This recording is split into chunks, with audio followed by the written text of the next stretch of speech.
Milliy kengashimizni bugungi bo'lishini boshlaymiz. Milliy kengash majlisida kengashning 18 nafar a'zosidan 17 nafari ishtirok qilmoqda. Bir nafar a'zomiz Sarif Sanfiy vazir texnik sabablarga ko'ra ma'lumot qilinganlar. Shu jumladan ko'rib chiqilayotgan dissertatsiya ixtisosligi bo'yicha 6 nafar a'zo ishtirok etmoqda. Kvorum bor. Kengash o'z ishini boshlash vakolatiga ega. Majlisni ochish bo'yicha qanday takliflar bor? E'tirozlar yo'q.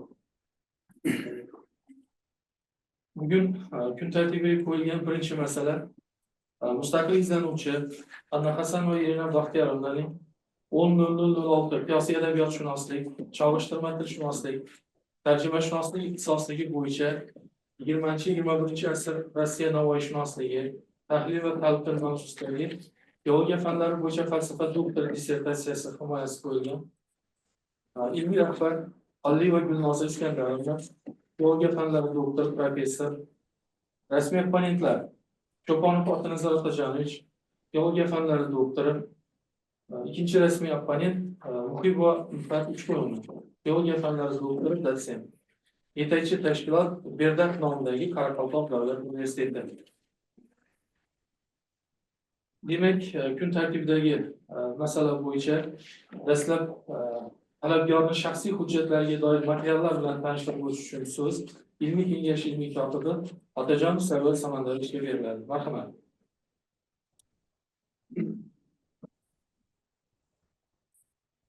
Assalomu alaykum, hurmatli kengash raisi, hurmatli kengash a'zolari. Anna Hasanova Irina Baxtiyorovna 1982 yil O'zbekiston Respublikasi Xorazm viloyati Urganch shahrida tug'ilgan. Millati o'zbek, ma'lumoti oliy. 2019-2021 yillarda Urganch davlat universitetining magistratura bosqichida lingvistika, ingliz tili mutaxassisi tahsil olgan. William Shakespearening badiiy nutqining kommunikativ strategiyalari adabiy asarlar asosida mavzusida magistrlik dissertatsiyasini himoya qilgan. Magistraturani muvaffaqiyatli tugatgan. 2020-2024 yillarda Urganch davlat universiteti roman german filologiyasi kafedrasida o'qituvchi, 2024 yildan Urganch davlat universiteti ingliz tili va adabiyoti kafedrasida o'qituvchi lavozimida faoliyat olib bormoqda. Anna Hasanova Irina Baxtiyorovna O'zbekiston davlat jahon tillari universiteti professori, teologiya fanlari doktori Alliyeva Gulnoz Iskandarovna rahbarligida 20-21 asr Rossiya navoiyshunosligi, tahlil va talqin mavzusida ilmiy ishini yozib tugallagan. Anna Hasanova Irina Baxtiyorovnaning dissertatsiya mavzusi Abdurayhon Beruniy nomidagi Urganch davlat universiteti ilmiy kengashi tomonidan tasdiqlangan 2021 yil 1 dekabr hamda O'zbekiston Respublikasi Oliy ta'lim, fan va innovatsiyalar vazirligi huzuridagi Oliy attestatsiya komissiyasida B2022 PhD fil 25-20 raqam bilan ro'yxatga olingan. Dissertatsiya Urganch davlat universiteti xorijiy filologiya fakulteti german filologiya va adabiyoti tarjima nazariyasi va kafedralarining qo'shma yig'ilishida o'tgan. Urganch davlat universiteti huzuridagi ilmiy daraja beruvchi PhD 03-30-12-2019 fil 55-02 raqamli ilmiy kengash qoshidagi ilmiy seminarga muhokama uchun tavsiya etilgan. Anna Hasanova Irina Baxtiyorovna Urganch davlat universiteti huzuridagi ilmiy daraja beruvchi PhD 03-30-12-2019 fil 55-02 raqamli ilmiy kengash qoshidagi ilmiy seminardan 2024 yil 13 iyunda hamda 3 oydan o'tganligi sababli Oliy attestatsiya komissiyasi nizomiga ko'ra 2024 yil 28 noyabrda qaytadan xulosa berilgan va o'tgan va uning dissertatsiyasi tugallangan ish sifatida Urganch davlat universiteti huzuridagi ilmiy daraja beruvchi PhD 03-30-12-2019 fil 55-02 raqamli ilmiy kengashga tavsiya etilgan. Anna Hasanova Irina Baxtiyorovna chet tili, nemis tili fanidan 69 ball hamda 10.006 qiyosiy adabiyotshunoslik, chalg'ishtirma tilshunoslik va tarjimashunoslik ixtisosligi bo'yicha mutaxassislik fandan 75 ball malakaviy imtihonlarni muvaffaqiyatli topshirgan. Anna Hasanova Irina Baxtiyorovna professor Alliyeva Gulnoz Iskandarovna rahbarligida kungacha 18 ta ilmiy nashrni amalga oshirgan. Shundan O'zbekiston Respublikasi Oliy attestatsiya komissiyasining doktorlik dissertatsiyalari asosiy ilmiy natijalarini chop etish tavsiya etilgan ilmiy nashrlarda 8 ta maqola, jumladan 4 tasi respublika, 4 tasi xorijiy jurnallarda, 10 tasi anjuman materiallarida, 6 ta respublika, 4 tasi xalqaro anjumanda e'lon qilingan. Anna Hasanova Irina Baxtiyorovna yig'ma jildida talab etilgan barcha hujjatlar mavjud bo'lib, uning shaxsiy hujjatlari Oliy attestatsiya komissiyasining ilmiy darajalar va ilmiy unvonlar berish tartibi to'g'risidagi nizom talablariga to'liq javob beradi. Rahmat. Talabgorning shaxsiy hujjatlariga doir materiallar bo'yicha ilmiy kotibga yoki talabgorning o'ziga savollar bormi? Tushunarli. Rahmat. Bo'lmasa, dissertatsiyaning asosiy mazmuni va natijalarini bayon qilish uchun so'z talabgor Anna Hasanova Irina Baxtiyorovnaga beriladi. Ma'ruza qilish uchun 15-20 minut vaqt ajratiladi. Marhamat. Assalomu alaykum, hurmatli ilmiy seminar raisi va hurmatli kengash raisi va hurmatli kengash a'zolari. E'tiboringizga havola qilinayotgan ilmiy tadqiqotimiz mavzusi Российское нововведение 20-21 века, анализ и интерпретация deb nomlangan. Ilmiy ishimiz rus tilida bajarilgan munosabat bilan men ruxsat bersangizlar rus tilida prezentatsiyamni etmoqchi edim.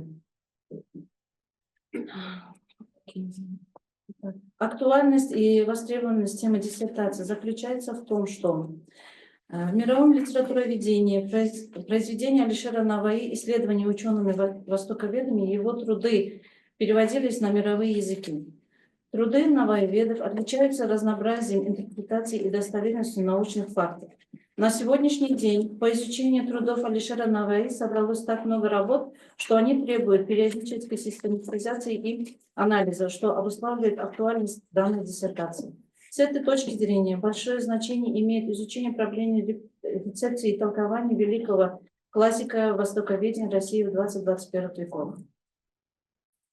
Степень изученности проблемы я бы хотела начать с наших узбекских литературоведов.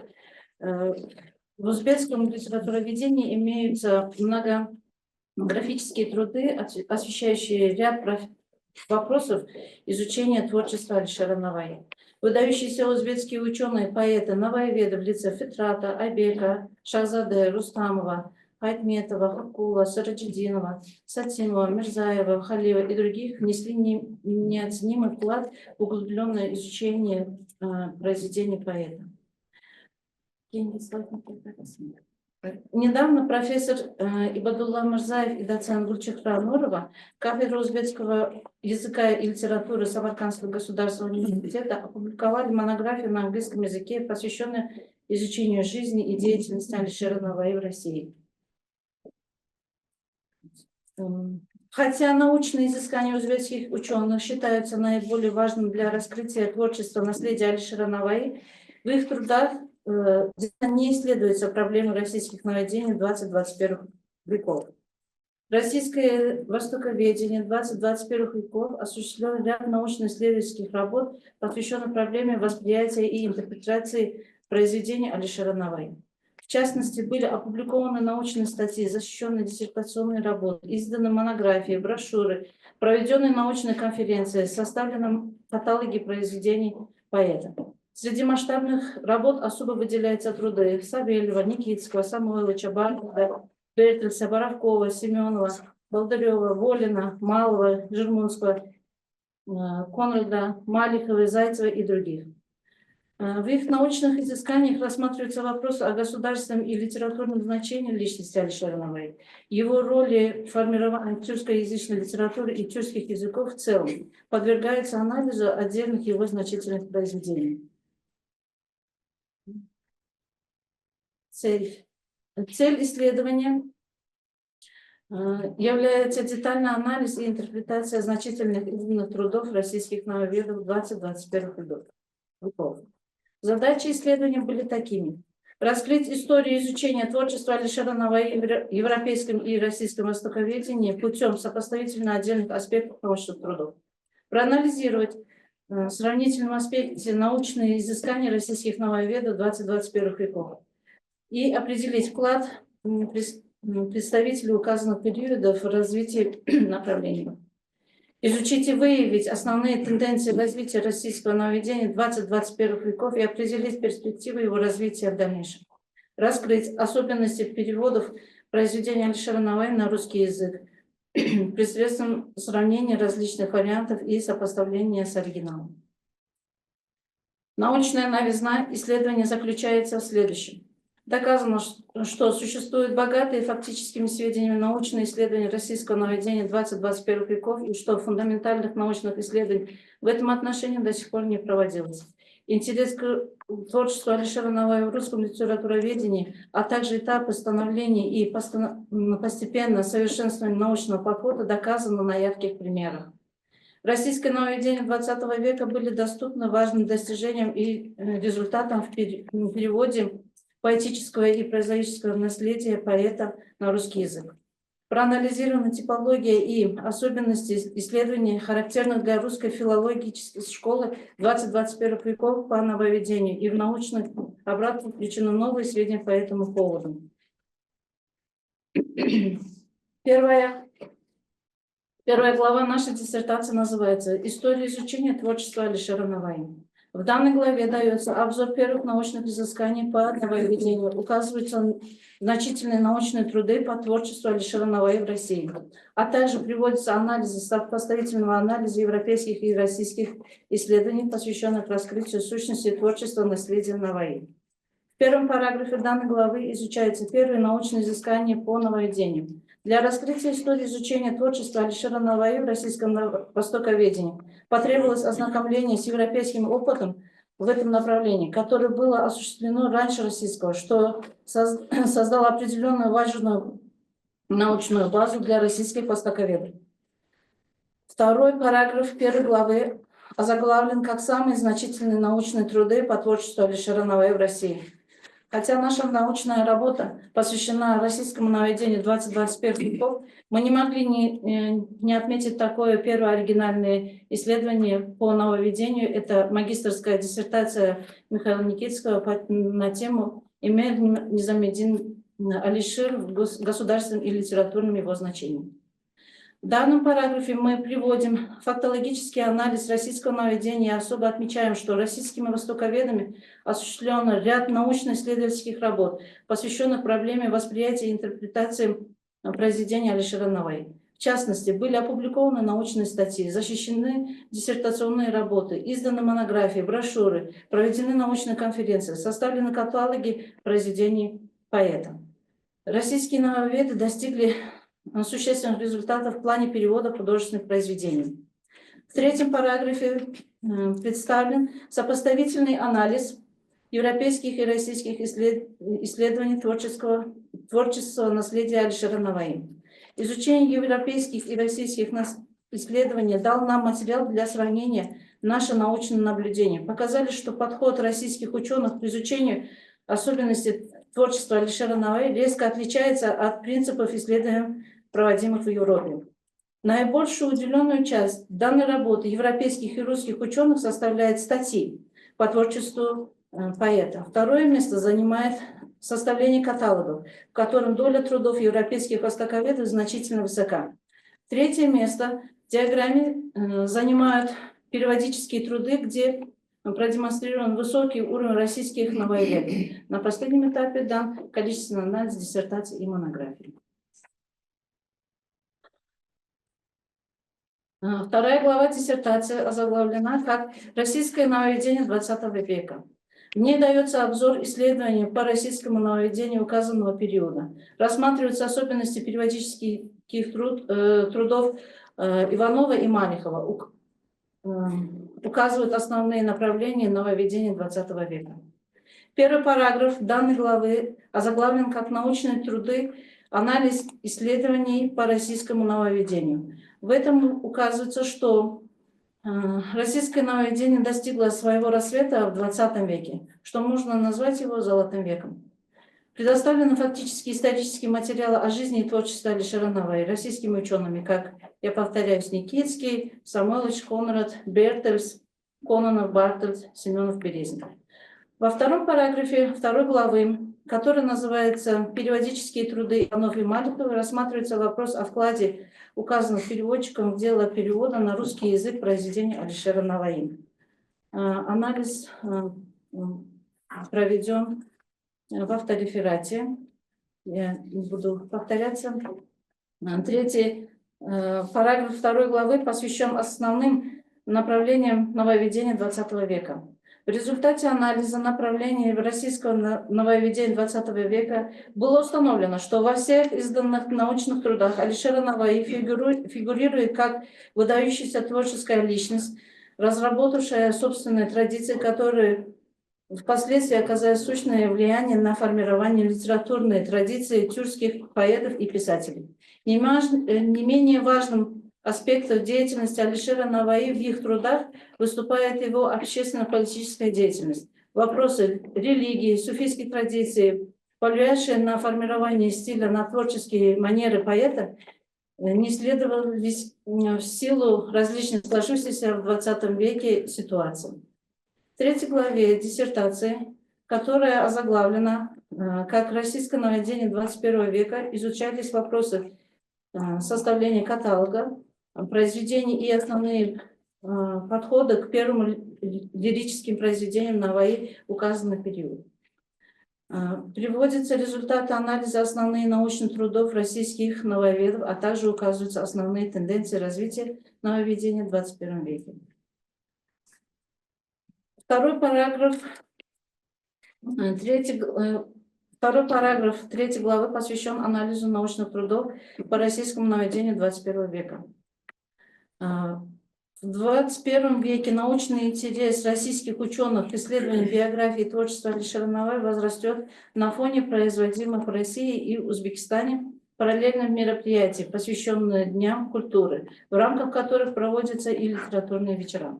Помимо этого, почти каждый год в России проводятся научные конференции, посвященные юбилеям, годовщинам великого поэта. Ученые из разных стран участвуют в научных конференциях и публикуют свои статьи в престижных научных журналах. Важно проанализировать опубликованные статьи в сборниках конференции для определения степени изученности творчества Алишера Наваи российскими учеными современности. В третьем параграфе 3 главы рассматриваются основные тенденции нововведения XXI века. Основными тенденциями, наметившимися в российском нововведении XXI века, являются исследование творчества Алишера Наваи и его роли в межкультурных отношениях народов, исследование периодических примеров и принципов перевода путем сопоставления различных вариантов переводов произведений Наваи. Осуществлен переводы еще не интерпретированных творений поэта на разные языки мира. Трансформация более разных переводов произведений Наваи на современный язык. Заключение. Первым заключением у нас является изучение и анализ культурного наследия, связанного... Если вы позволите, я закончила. Rahmat. Mana dissertatsiyani asosiy mazmuni natijalari bayon qilindi. Marhamat, kimda qanday savollar bor? Savollar bormi? Bo'lmasa, marhamat. Eshitamiz. Yana bir bor assalomu alaykum. Tadqiqotchiga savolim shundan iborat. Eshitilyaptimi ovozim? Eshitilyapti. Eshitilyaptimi? Eshitilyapti. Birinchi savolim, siz tadqiqot ishingizda 20 va 21 asr Rossiya navoiyshunosligi tahlil va talqin masalalariga e'tibor berib tahlil qilgansiz. Ushbu o'rinda buyuk shoir Navoiyning ijodini turkiy xalqaro adabiyotshunosligida o'rganishi bilan Rossiya adabiyotshunosligidagi tadqiqotlarga qanday o'xshashliklar, farqli va farqli jihatlar bor? Shularga ishingizda munosabat bildirdingizmi?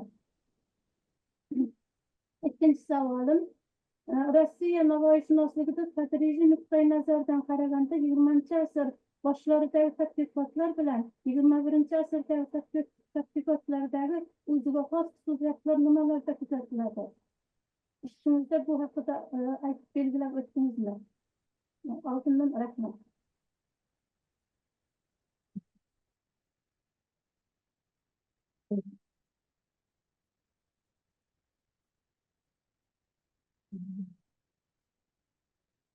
Как я уже говорила, значит, в изучении 20-21 веков российское нововведение очень связано с узбекскими литературоведами, исследованиями. В нынешнее время в их научных изысканиях российского нововведения мы рассматривали вопросы о государственном и литературном значении личности Алишера Наваи. Мы выявили, что российские новоеведы большинство изучали Алишера Наваи как государственную и литературную личность узбекского литературоведения. А наши узбекские ученые изучали его во всех аспектах, как и государственная личность, и как поэт. И в 21 веке, в нынешнее время, как и изучаются и продолжается изучение его произведений, как и российское нововведение, так и узбекское.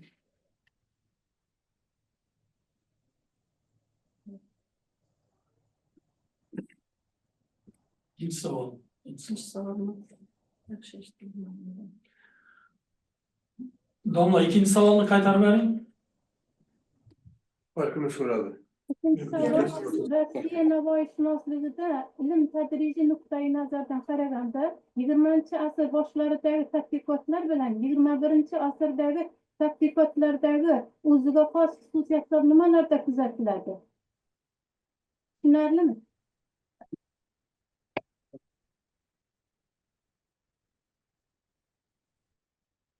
Yondoshlar farqi. 20 asr bilan 21 asrdagi farq bor. Masalan, yondoshlar farqi nima? Важно отметить, что, как мы уже отмечали, что в 20 веке выявилось, что больше было произведено исследований, научные исследования российскими нововедами, и мы отметили этот век золотым, так как тут было проведено очень больше научных исследований, такие как исследовали его жизнь и творчество Алишера Наваи, были произведены хорошие переводы. В 21 веке в основном российское нововведение проводит различные конференции, вечера, которые посвящены культурно-историческим аспектам жизни и творчества Алишера Наваи. Они изучают человечность через философические осмысления религии и наследия Алишера Наваи. В 21 веке также на этих конференциях обсуждаются филологические философии, интерпретация культурных ценностей поэзии Алишера Наваи. Вот разницу в этом. Rahmat. Maylimi? Mumkinmi? Eshitamiz. Mana abturifratimizning 12-sahifasida Alisher Navoiyni o'zbek adabiy tilining asoschisi debsiz. Mana shunga masalan Navoiy yashagan davrda, Navoiy ijod qilgan davrda o'zbek adabiy tili bormi edi? Umuman o'zbek tili degan bormi edi bu yerda? Navoiy o'z turkiy tilda ijod qildim deb yozib qo'yibdi. Shunga munosabatingiz qanday? Ikkinchi savol. Ma'lumotlarga ko'ra, shoir ijodini tadqiq qilish borasidagi faollik viloyatlar kesimida o'rganilganda, Xorazm viloyati birinchi o'rinni egallashi ahamiyatga molik hodisadir deyilgan 21-sahifada. Bu mavzu 20-21 asr Rossiya navoiyshunosligi bo'lsa, u Xorazm qanday qilib birinchi o'rinni olib yuribdi, uni kim belgilagan buni? Uchinchi savol. Andinki erur xasis muhlik ko'rguzguchadir masih mo'jiz degan Alisher Navoiyning asaridan tarjima bergan. Tarjima bunday degan: Им подлый может совершать убийство, MJI Мессия является чудо degan. Alisher Navoiy aytyapti, Iso Masih mo'jiza ko'rgazganchalikdir deyapti. Bu tarjimada Messi является чудо deyapti. Bu tarjima muvaffaqiyatli chiqmagan-ku, buni haligi avtorefakatga kiritishda bu mana 17-sahifada berilgan. Bir yaxshi muvaffaqiyatli chiqargan tarjimani bersa bo'lmasmidi?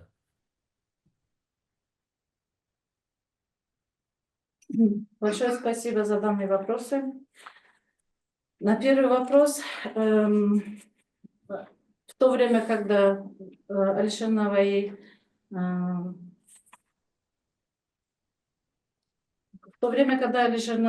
вел свою деятельность, вы правы, узбекского языка не было. В основном Алишер Наваи писал на тюркских языках, на тюркском языке и персидском. Но вследствие следующих веков эти его произведения интерпретировались на узбекских языках.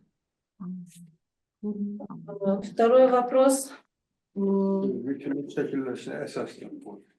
Это была основа для основания узбекского языка.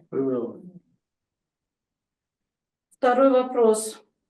Мы считаем так, что многие исследования производятся в Хорезме.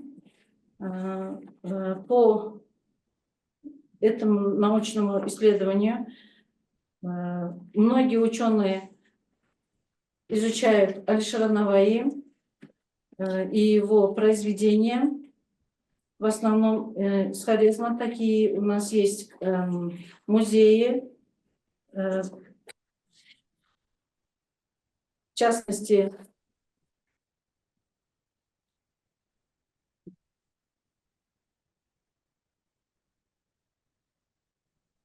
Uchinchi savol, marhamat. Что касается перевода, в нашей диссертации мы даем анализ перевода Маликовой.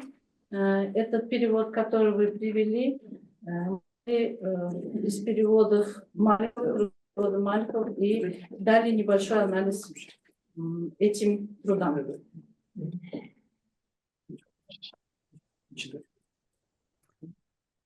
Rahmat. Domla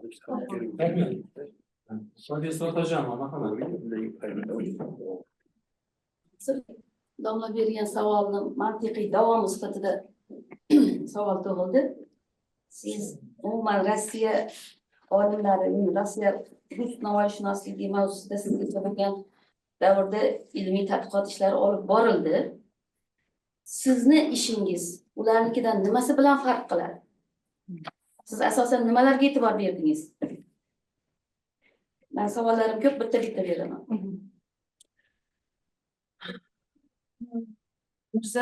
Профессор Мирзаев и Нурова, они в основном, основываясь на научных работах Бертельса, на их изыскании, сделали переводы работы Бертельса, сделали переводы на узбекские языки, а потом и в нынешнее время на английский язык. В нашей диссертационной работе мы постарались изучить больше российское нововведение, больше трудов просмотреть 20-21 веков, которые посвящены нововведению разных представителей нововведения. Shundan kelib chiqib yana bitta savolim bor. Siz ishingizni ilmiy yangiligida aytgan ekansiz. Ilmiy yangiligida biz o'sha bizgacha bo'lgan davrdagi adabiyotshunos, navoiyshunoslar, rus navoiyshunoslari faktik ma'lumotlar keltirilishgani bilan farq qilasiz va men buni fundamental tadqiqot sifatida o'rgandim degansiz. Shu nuqtai nazardan fundamental tadqiqot deganda nimani tushunasiz? Nimalarga asosan bo'lish kerak?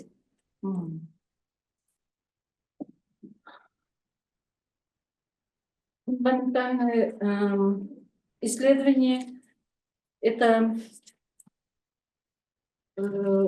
если анализировать 20 век только, это касается, что нововведения в российской начало развиваться преимущественно в 20 веке. И, начиная российского нововведения, считается Никитский первый, кто посвятил свою магистерскую диссертацию проблеме общественно-политической и литературной деятельности Алишера Наваи. В 20 веке в 21 веке еще таких фундаментальных исследований мы не застали. Savol bor edi. Ma'lum. Yo'q, shu yerda yana savol bor. Uzr. Men avtoritetdan chiqib savol beryapman. Navoiy ijodini o'rganishning avtoritetda keltirgan jumlalar bor ekan, 20-betda asosiy yo'nalishlarini belgilab oldik degansiz. Asosiy yo'nalishlari nimadan iborat ekan? Navoiy ijodini o'rganishning asosiy yo'nalishlari belgilab oldik degan ekansiz. Nimani belgilab oldingiz? Yo'nalishlarni sanab bera olasizmi? Только 20-21 веков. Ishingizdan kelib chiqib, nimani nazarda tutdingiz? Men ishingizni dissertatsiyani ham ko'rib chiqdim va avtoritetni ham ko'rib chiqdim. Значит, нововведение 21 века отличается от предыдущего столетия тем, что пока не были переведены фундаментальные научные исследования, как вы сказали, и нововведение в нынешнее время активно развивается в Узбекистане на родине поэта. Как и задавали вопрос ранее. Основными тенденциями российского нововведения 21 века является это исследование творчества Алишера Наваи и его роли в межкультурных отношениях народов. Следующее исследование переводических приемов и принципов перевода путем сопоставления различных вариантов переводов произведения Наваи. Следующее. Осуществлены переводы еще не интерпретируют творения поэта на разных языках мира. Мы выявили это в 21 веке. Men boshqa narsa so'radim sizdan. Men yana shuni davom ettirmoqchiman. Shu jumlani nuqtadan keyin o'sha navoiyshunoslikning asosiy yo'nalishlarini belgilab oldik degansiz va endi davom etyapsizki 21-asr rus navoiyshunosligining asosiy an'analari quyidagilar deyapsiz. Endi asosiy an'analar nima unda? Asosiy yo'nalishlarni sanagan bo'lsangiz, asosiy an'analar nima? An'ana bilan yo'nalish boshqa narsa shekilli. Shuni izohlab berasiz?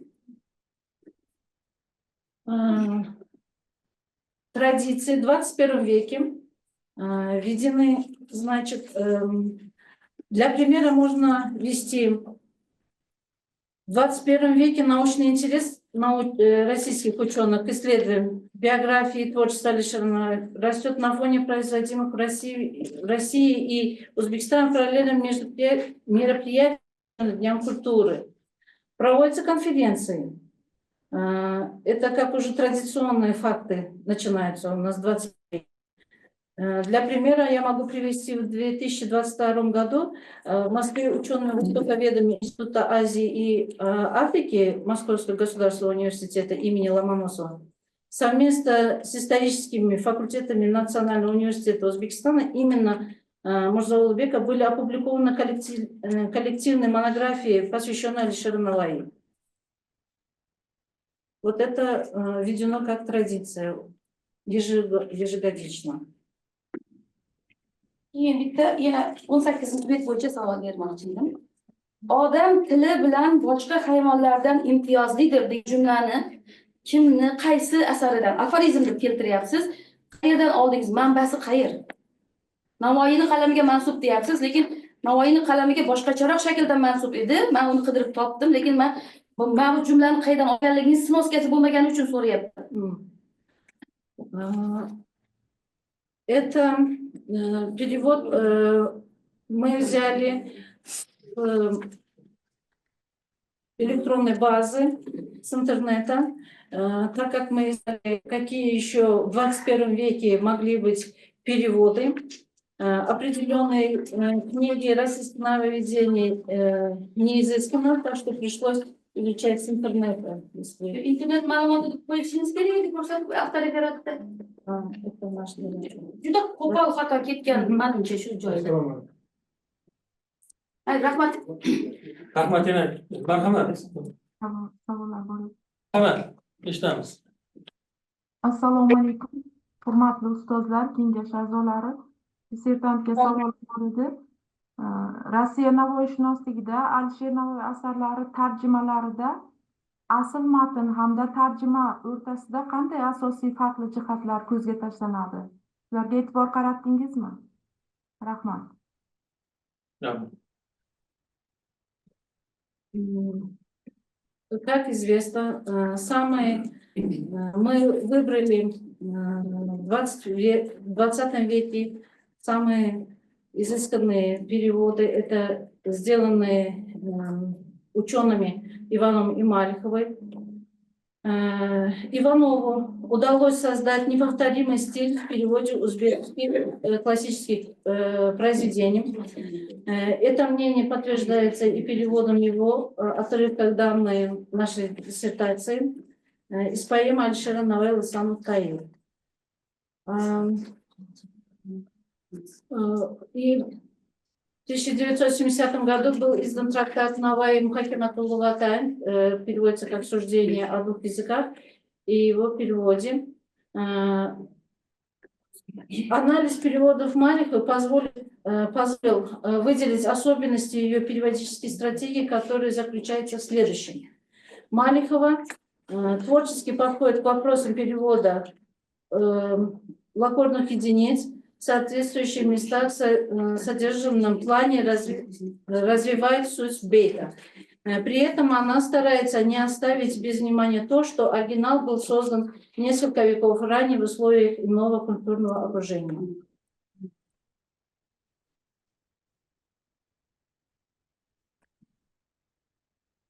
Rahmat. Yana qanday savollar bor? Marhamat. Во второй главе вашей работы вы рассматриваете работы Малихова и Иванова. Какие соотношения можете подчеркнуть в особенностях перевода национального колорита при переводе лакунарных единиц в творчестве Наваи?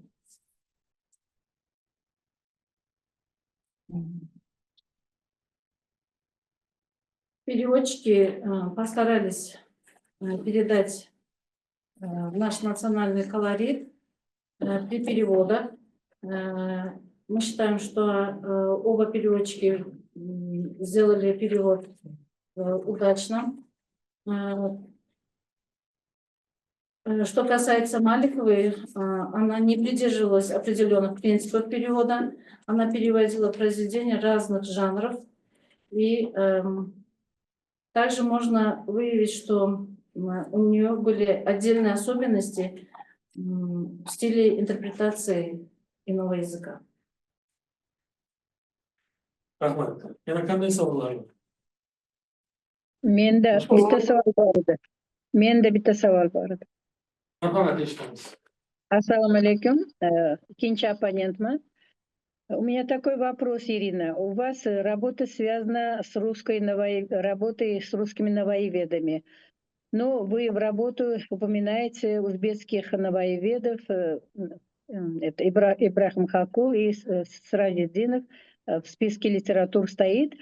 Мне одно непонятно. Если раз уж вы обратились к узбекским наваеведам, у вас в списке литератур нет почему-то самых крупнейших наваеведов, Азиз Каюмов, Суима Ганиева, Айтметов, только два наваеведа есть. Может быть, у вас были какие-то критерии по изучению или включению в списки литератур узбекских наваеведов?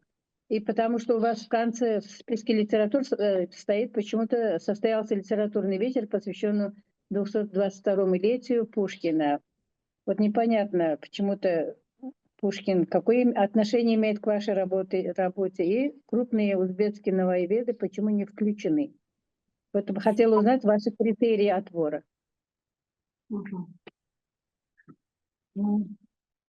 Большое спасибо за данный вопрос.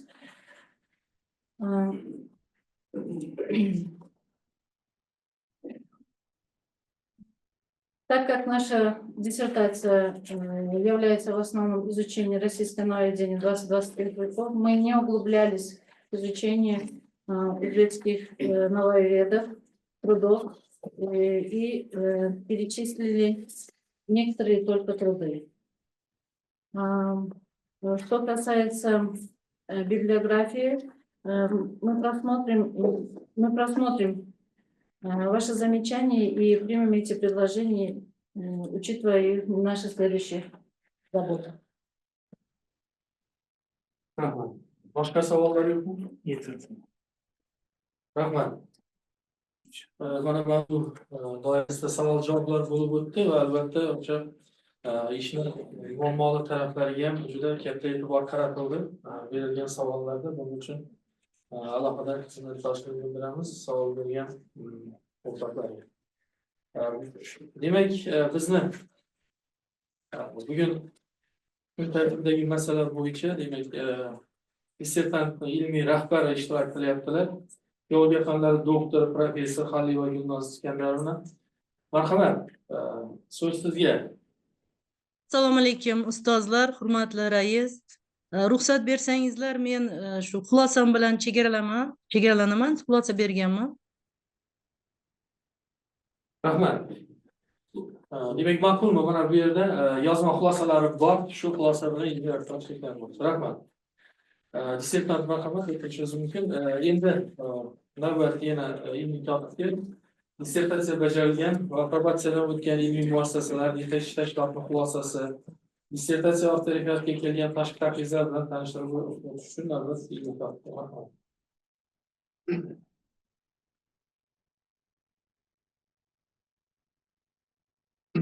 Rahmat ustoz.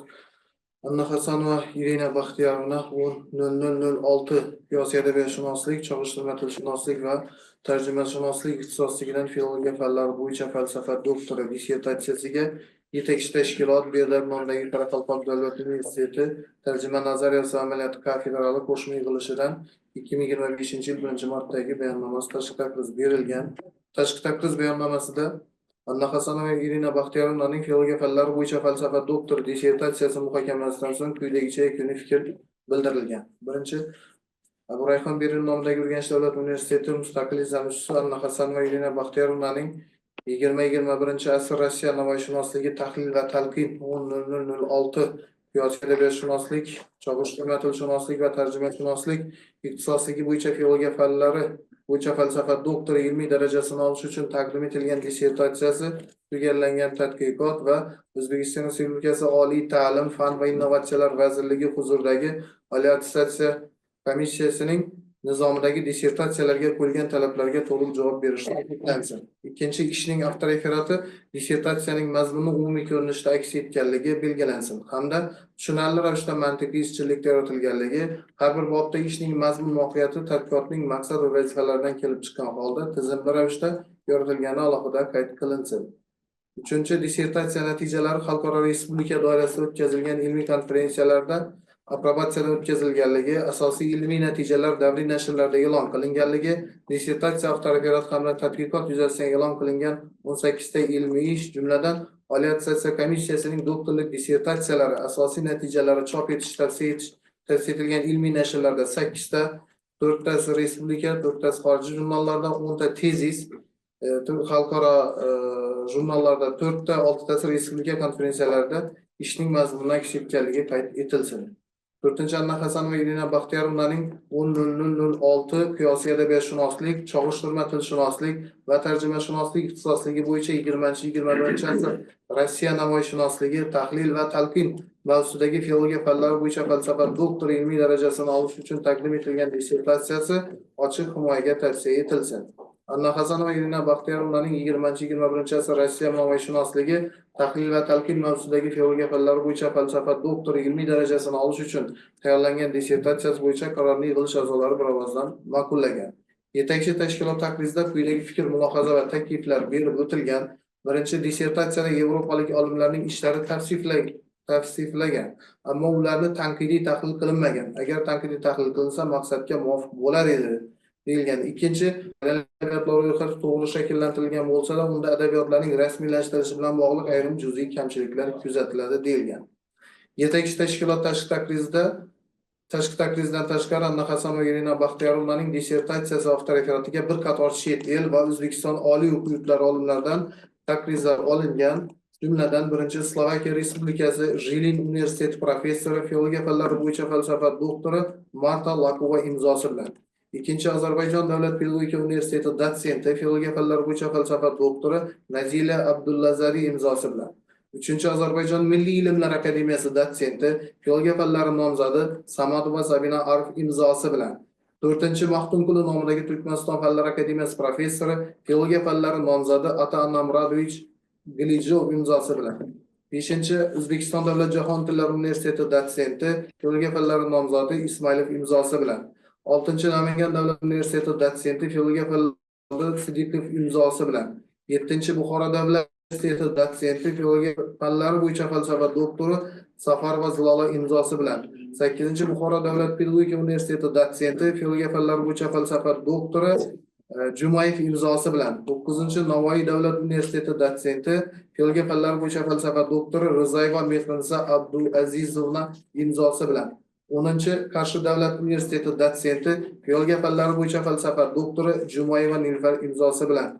11-chi Urganch Ranch texnologiya universiteti dotsenti, filologiya fanlari doktori Matkuliyeva Marg'uba Farhadovna, filologiya fanlari bo'yicha falsafa doktori Matkuliyeva Marg'uba Farhadovna imzosi bilan. 12-chi Urganch davlat pedagogika universiteti dotsenti, filologiya fanlari doktori Rayimova imzosi bilan. Kelgan takliflarning ba'zilarida quyidagi fikr, mulohaza va takliflar berib o'tilgan. Birinchi Qarshi davlat universiteti dotsenti, filologiya fanlari bo'yicha falsafa doktori Jumayeva Nilufar taklifida keyingi tadqiqotlarda muallif manbalar va tadqiqot materiallari kabi tarkibiy qismlarga ko'proq e'tibor berish kerak degan fikrlarni berib o'tgan.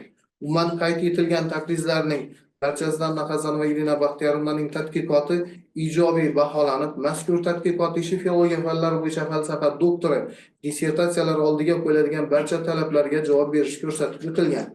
Dissertatsiya uning attestatsiya komissiyasi talablariga to'liq javob berishi, uning muallifi filologiya fanlari bo'yicha falsafa doktori ilmiy darajasini olishga loyiq ekanligi haqida ta'kidlangan. Rahmat. Yetakchi tashkilot xulosasi, takliflar bo'yicha ilmiy topga savollar bormi?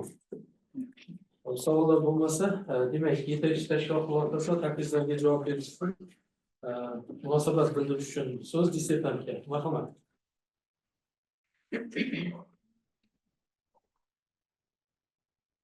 Мы очень признательны за почтение нашей работы и изыскание ценного мнения профессора Мамбетова Роза Балтабаевна и Амановой Султан Абдиразаковне. Исходя из ваших замечаний, мы исправили ошибки и дали краткий обзор сегодняшней перспективы нововведения. Что касается второго замечания, мы принимаем эти предложения и учитываем их в наших следующих монографических исследованиях.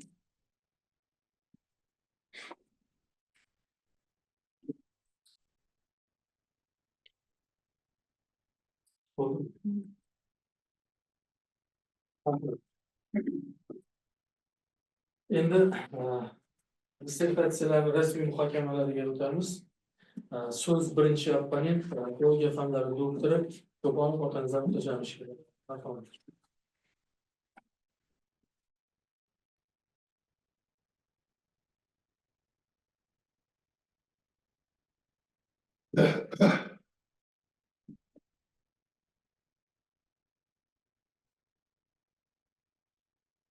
Assalomu alaykum.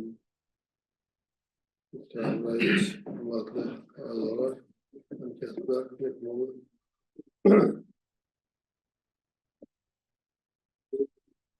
Taklifimdan ruscha yozilgan, shuni qisqacha mazmuni bilan tanishtirishga muvaffaq bo'lasizlar. Рецензируемое исследование посвящено сопоставительному изучению российского нововведения XX и XXI веков. Актуальность выбранной Ириной Бахтияровной Хасановой темы диссертации обусловлена тем, что на сегодняшний день по изучению творений великого поэта имеет большое количество работ, что требует периодической систематизации и анализа.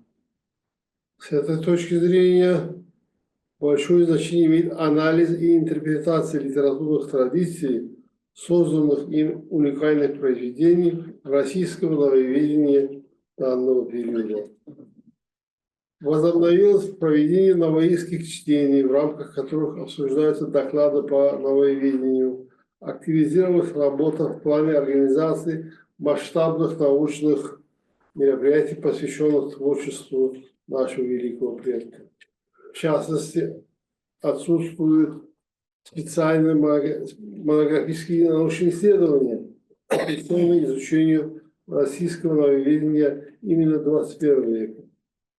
Уникальные произведения новые, созданные каллиграфами копий диванов поэта, проникли в Европу еще при жизни поэта. Первым и важнейшим шагом нововведения можно считать анализ указанного выше сборника в 1625 году ученого-филологами Оксфордского университета. Исследование насилия Алишера Наваи в России берет свое начало в конце 19-го, начале 20 века.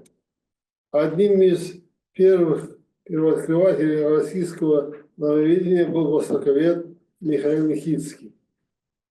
Собственно, первым оригинальным исследованием по нововведению в русской науке является его магистерская диссертация на тему «Эмир Низамеддин Алишир в государственном и литературном его значении». Работа была защищена и издана в 1856 году в Петербургском университете. С начала 20 века интерес к творчеству Алишера Наваи значительно возрос.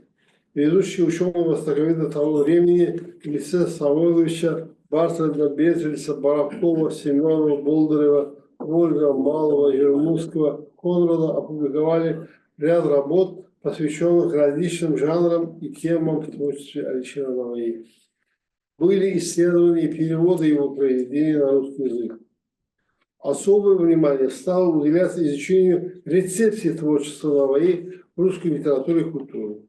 Выявлялись литературные связи, особенности взаимовлияния, осмысливалась роль Наваи в формировании ориенталистских дискурсов в России. Изучение насилия Алишера Наваи в России прошло несколько этапов, каждый из которых характеризовался специфическими особенностями. От первых масштабных работ в конце XIX века российского нововведения эволюционировало к всестороннему комплексному осмыслению творчества великого поэта. Современный этап же характеризуется деидеалогизацией и поиском новых ракурсов интерпретации. Наваи рассматривается не только как выдающийся поэт, но и как мыслитель, философ, фигура, оказавшаяся существенным влиянием на развитие культур Центральной Азии. Особую значимость приобретает изучение рецепции его творчества в российском культурном пространстве. Рассматриваемое диссертационное исследование выполнено в соответствии с приоритетным направлением развития науки и технологий республики, формирование системы инновационных идей и пути их реализации по социальному, правовому, экономическому, культурному, духовному, просветительскому развитию информационного общества и демократического государства. Введение оформлено в соответствии с требованием РАК Республики Узбекистан. Первая глава диссертации «История изучения творчества Алишера Наваи» состоит из 3 параграфов. В данной главе дается обзор первых научных изысканий по нововведению. Указываются значительные научные труды по творчеству Алишера Наваи в России, а также приводятся анализы сопоставительного анализа европейских и российских исследований, посвященных раскрытию сущности творческого наследия Наваи. Вторая глава диссертации озаглавлена как «Российское нововведение XX века». В ней дается обзор исследований по российскому нововведению указанного периода, рассматриваются особенности переводческих трудов Иванова и Малиховой, указываются основные направления нововведения данных периодов. В 3 главе диссертации «Российское нововведение XX века» изучаются вопросы каталогизации произведений и основные подходы к переводу лирических произведений Наваи в указанный период. Приводятся результаты анализа основных научных трудов российских исследователей, а также указываются основные тенденции развития нововведения в 21 веке. В заключение вспомним выводы, состоящие из 10 пунктов. Примечательно то, что при анализе научных трудов по российскому нововведений 20 века было установлено, что в силу различных причин, в частности по причине преследования всяких проявлений религии представителями коммунистической идеологии, вопросы влияния суфийских традиций на формирование взглядов Алишера Наваи, религиозная тема в его творчестве оставалась в поле зрения ученых нововведений.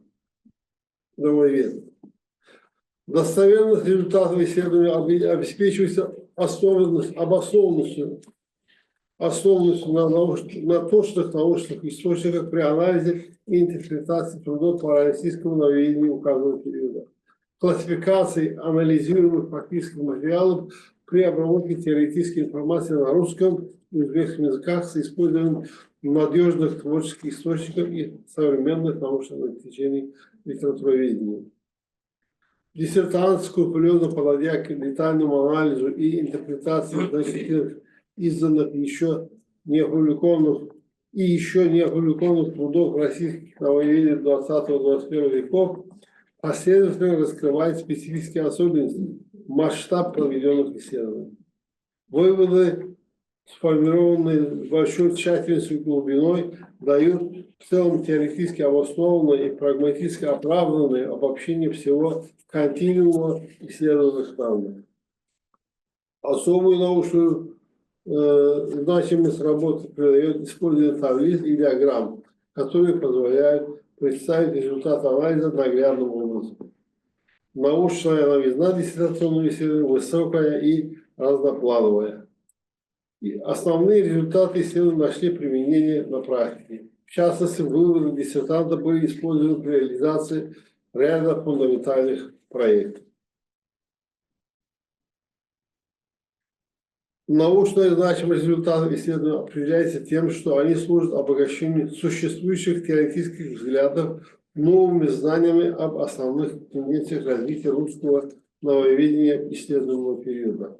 Их сравнительный анализ трудов европейских и российских востоковедов служит теоретической основой для определения особенностей и научных достижений нововведений этих стран.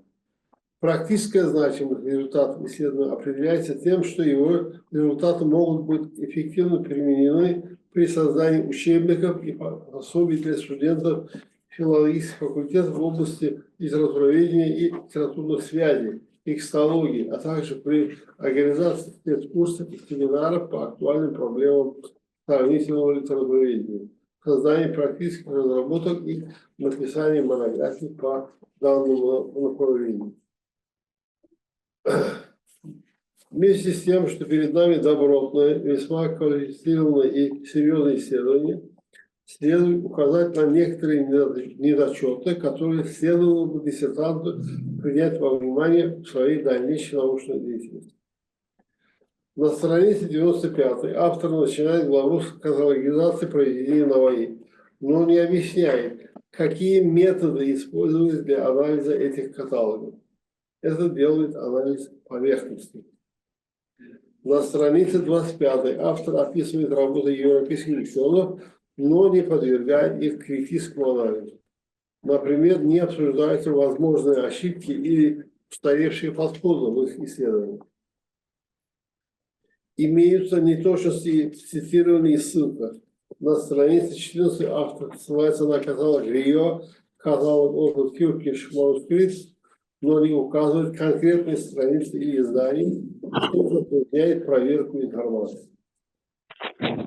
В анализе переводов произведения автора диссертант ссылается на неофициальные сайты, долговечное хранение информации, на которых находится под сомнением, что было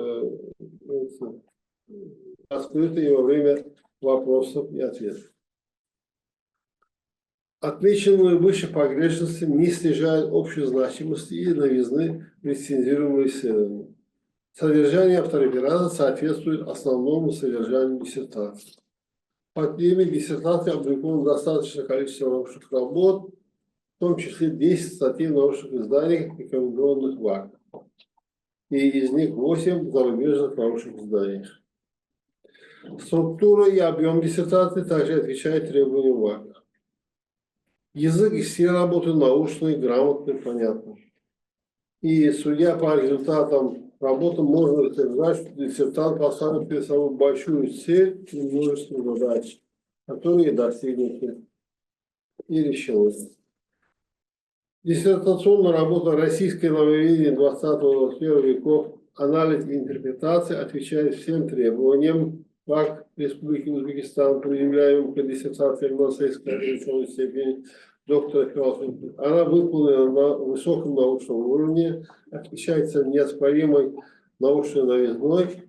Автор работы Анна Хасанова Ирина Бахтиярова заслуживает присуждения ей искомой ученой степени доктора философии PhD по филологическим наукам по специальности 10.0006. Сравнительное литературоведение, сопоставительное языкознание и переводоведение. Спасибо за внимание. Marhamat, rasmiy opponentni fikr mulohazalariga munosabat bildirish uchun so'zni Serkamga beramiz.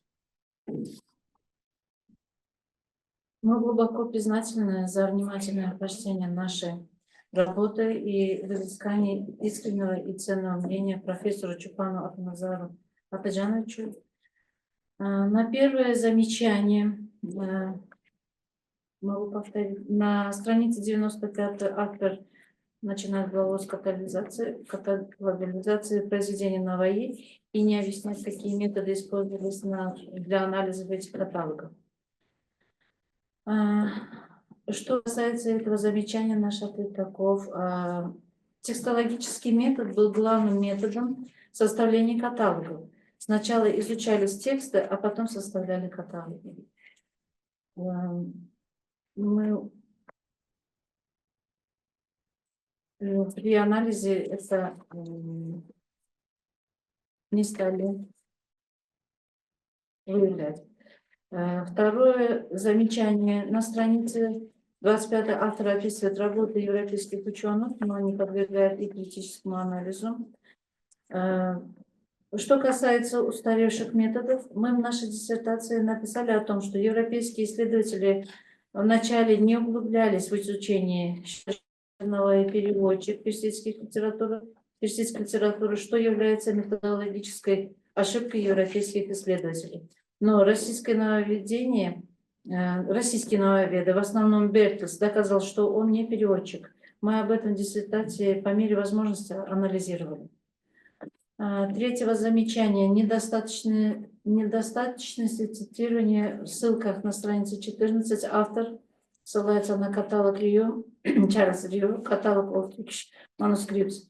Не указывается конкретной страницы или издания, что затрудняет информацию. Этим замечанием мы примем эти предложения и учтем их в наших следующих монографических исследованиях. И четвертое замечание: при анализе переводов произведений поэта диссертант ссылается на неофициальные сайты долговечного хранения информации. Также мы учтем ваши предложения и в следующих наших работах мы учтем это предложение. Endi navbatni ikkinchi rasmiy opponent biologiya fanlari doktori professor Muhimova Ulkan Ishkunovnaga beramiz. Marhamat qilinglar. Assalomu alaykum, hurmatli rais, hurmatli kengash a'zolari. Ish rus tilida bo'lgani uchun ruxsatinglar bilan taqrizimni, отзывni o'qib eshitiraman.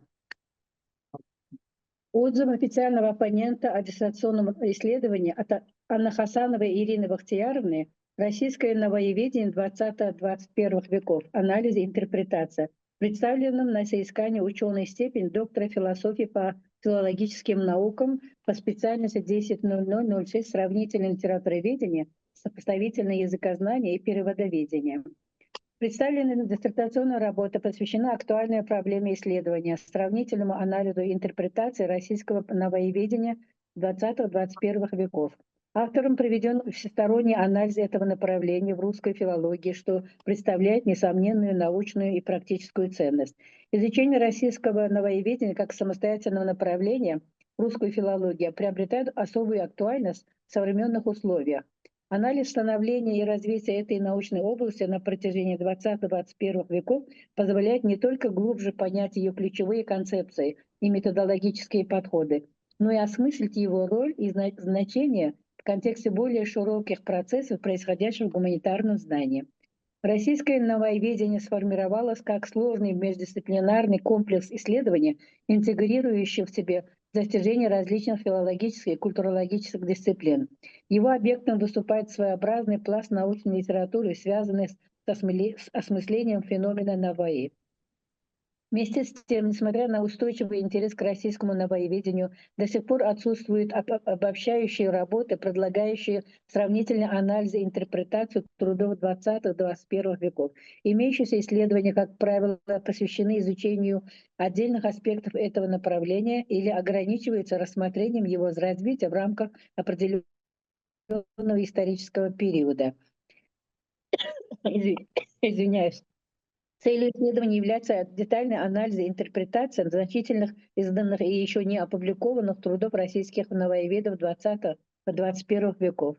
Для решения указанной цели диссертантом решается ряд задач. В частности, раскрывается история изучения творчества Алишера Наваи в европейском и российском востоковедении путем сопоставления отдельных аспектов научных трудов. Подвергается анализу научные изыскания российских новоеведов указанного периода. Изучаются и выявляются основные тенденции развития российского новоеведения 20-21 веков и определить перспективы его развития в дальнейшем, а также раскрываются особенности перевода произведения Алишера Наваи на русский язык посредством сравнения различных вариантов и сопоставления с оригиналом. Структура диссертации логичная и продуманная. Работа состоит из введения 3 глав, заключения, списка использованной литературы. В введении обосновывается актуальность, необходимость выбранной темы, уточняются основные цели и задачи исследования, объекты, предмет работы, показана ее актуальность для приоритетных направлений развития науки и техники Республики Узбекистан, раскрыта его научная новизна и практические результаты, показана достоверность, теоретическая и практическая значимость полученных результатов. Приводится информация о внедрении результатов исследования в практике, апробации работы, объеме и структуре исследования, перечень работ и опубликованных диссертантом. Структура диссертации, изложенная в введении, является логичной и обоснованной. Деление работы на 3 главы позволяет последовательно раскрыть заявленные в теме аспекты. Первая глава диссертации «История изучения творчества Алишера Наваи» состоит из 3 параграфов. В данной главе дается обзор первых научных изысканий по новоеведению, указываются значительные научные труды по творчеству Алишера Наваи в России, а также приводятся анализы сопоставительного анализа европейских и российских исследований, посвященных раскрытию сущности творческого наследия Наваи. Для раскрытия истории изучения творчества Алишера Наваи в российском востоковедении потребуется ознакомление с европейским опытом в этом направлении, которое было осуществлено раньше российского, что создало определенную научную базу для российских востоковедов. В частности, в 17-19 веках ученые из Европы посвятили свои масштабные научные изыскания исследованию жизни и творческой деятельности Наваи. В центре внимания оказались такие вопросы, как создание каталога произведений творца, составление библиографической справки на основе его трудов, а также некоторые языковые и литературоведческие аспекты его поэта. Среди ученых следует указать фамилии таких исследователей, как Рио, Гиб, Браун, Катремер, Белин, Блоще, Бува, Хаммер, Пургшталь, Хартман и другие. Вторая глава диссертации озаглавлена как «Российское новоеведение XX века». В ней дается обзор исследований по российскому новоеведению указанного периода, рассматриваются особенности переводческих трудов Иванова, Малехова, и указываются основные направления новоеведения XX века. Российское новоеведение достигло своего расцвета в XX веке, что можно назвать его золотым веком. Фактически исторические материалы о жизни и творчестве Наваи были предоставлены такими российскими учеными, как Никитский, Самойлович, Конрад, Бертельс, Канонов, Бартель, Семенов, Березин, Иванов и Малехова. Следует особо отметить научные изыскания таких узбекских ученых, посвященных исследованию особенностей творчества Наваи, как Рустамов, Каюмов, Сатимов, Халиева, Мирзаев и Нурова. В 3 главе диссертации, которая озаглавлена как российское нововведение 21 века, изучаются вопросы каталогизации произведений и основные подходы к переводу лирических произведений новаи в указанный период. Приводятся результаты анализа основных научных трудов российских новоеведов, а также указываются основные тенденции развития новоеведения в 20 веке. Самым ярким масштабным исследованием новоеведения 21 века выступает издание каталогов Зайцева-Дмитриевой. В начале текущего века каталогизации рукописи Алишера Наваи и других видных литературных деятелей в России наблюдается новый импульс. В указанном каталоге представлены имена авторов ценных прозаических и лирических произведений. В частности, упоминается о творениях Наваи, Фузули, Машраба, Агахи и других. Важно отметить, что выводы не ограничиваются простым резюмированием основных положений работы, а представляют собой обобщающие концептуальные положения, отражающие как теоретическую, так и практическую значимость проведенного исследования. Заключительная часть диссертации отличается глубиной обобщения, четкостью вывода, убедительностью аргументов. Она логически завершает проведенные масштабные исследования и свидетельствует о высокой степени достижения заявленных целей. Научная новизна исследования заключается в следующем. Посредством сопоставления масштаба научных изысканий европейских и российских востоковедов обосновано, что периодом расцвета новоеведения в Европе является XIX век, а XX век ознаменован золотым веком данного научного направления в России. Доказано, что в силу различных причин российские новоеведы XX века затрагивали вопросы религии в произведениях Алишера Наваи, хотя идеи суфизма оказали существенное влияние на раннее творчество поэта. Путем сравнения научных работ российских новоеведов 20-21 веков аргументировано, что умными учеными прошлого столетия проведены масштабные исследования, тогда как в 21 веке фундаментальных научных исследований представителям российской науки не было осуществлено. Установлено, что российских новоеведов 20 века достигли весомых результатов в плане перевода художественных творений Алишера Наваи на русский язык, тогда как ученые 21 века ограничиваются исследованием особенностей осуществленных ранее переводов. Следует отметить высокий уровень теоретической проработки материала, широту привлеченных источников как отечественных, так и российских и европейских. Автор продемонстрировал глубокое знание предмета исследования, умение критически анализировать научные концепции и выявлять их сильные и слабые стороны. Особо стоит отметить авторскую интерпретацию ключевых проблем российского новоеведения, которая отличается научной новизной и оригинальностью. Несомненным достоинством работы является междисциплинарный подход, позволивший рассмотреть российское новоеведение в контексте различных филологических и культурологических парадигм. Автору удалось установить продуктивные связи с такими областями, как компаративистика, переводоведение, культурология и другие.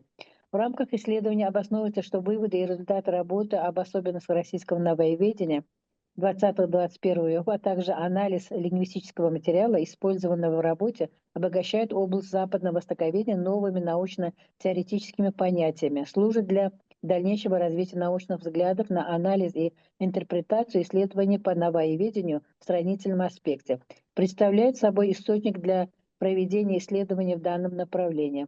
Доказывается, что материалы по сравнительному анализу важных трудов по творчеству Наваи в России и исследований европейских ученых, сравнение основных тенденций и традиций новоеведения 20 и 21 веков, а также исследования, касающиеся направления 21 века в аспекте перевода лирических произведений поэта, обогатят существующие учебники по предметам литературоведения, текстология, сравнительное литературоведение, современный литературный процесс, литературоведение и литературные связи, может стать научной основой для магистров, докторантов и самостоятельных соискателей, изучающих основные принципы российского новоеведения. В качестве замечания можно отметить следующее. Смещение рассматриваемых периодов при освещении ценных трудов российских новоеведов может быть рассмотрено в качестве фактологического недочета. При сопоставительном анализе европейских и российских исследований, посвященных творческому наследию Наваи, внимание диссертанта акцентируется на проблеме перевода произведений поэта, что непосредственно может быть определено как отклонение от основной рассматриваемой проблемы. Одним из предметов сравнения автором выбираются результаты европейского новоеведения, подробное освещение которых не выдвигается в качестве отдельной задачи исследования. В приведенном графике основных исследований европейских и русских ученых по Наваи в автореферате страница 33 приводятся работы, начиная с 20 века, а в тексте диссертации приводятся имена авторов новояведов Европы века. В тексте это незначительный ошибка.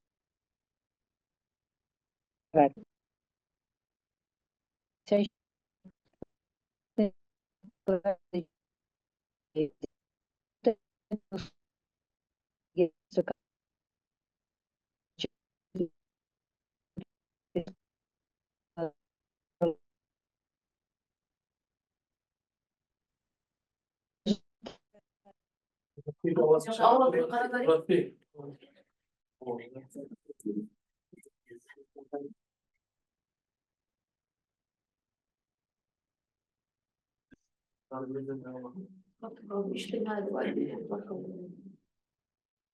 Damla ovozingiz eshitilmay turibdi.